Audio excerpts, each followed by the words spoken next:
The iPhone's camera app definitely needed an update, and we've got a major one in iOS 26. So today I'm going to explore photo mode on the 16 Pro and see how it compares to iOS 18. I've got an iPhone 16 Pro here running iOS 26, and I've got a 15 Pro Max running iOS 18 for our comparison. And the first change is that the camera app icon is now a lens, which isn't important really, but the circular lens does fit in nicely with the overall roundness of the new interface, which at first glance seems radically empty compared to before. But all of the settings are actually still here. You just can't see them because they've been either changed or moved. And by moved, I mainly mean moved out of the way. And it really feels like Apple wants you to focus on shooting rather than settings, because most of the settings and camera functions can either be edited or turned off or on later.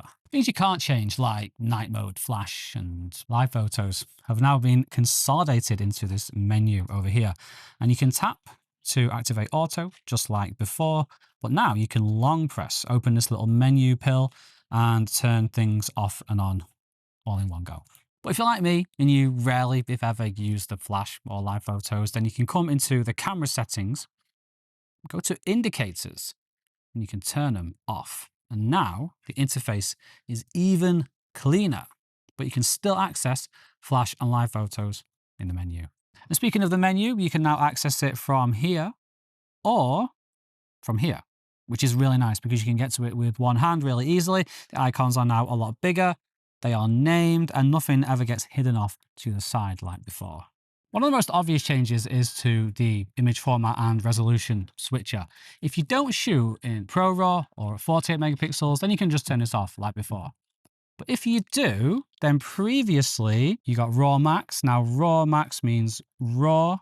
At what resolution? Depends what camera you're in, what camera feature you're using. And if you tap RAW Max, you get a line through it, which means high.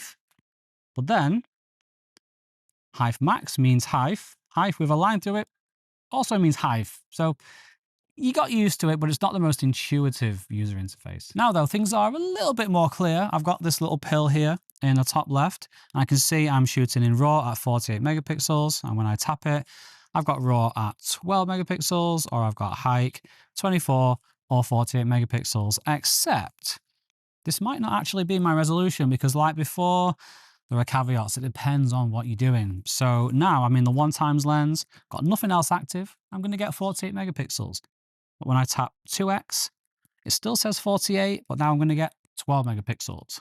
For me though, this update really comes into its own the more camera features you actually use. For example, I love taking portraits with portrait mode blur and the stark black and white photographic style. And on iOS 18, that meant the interface just got cluttered with icons.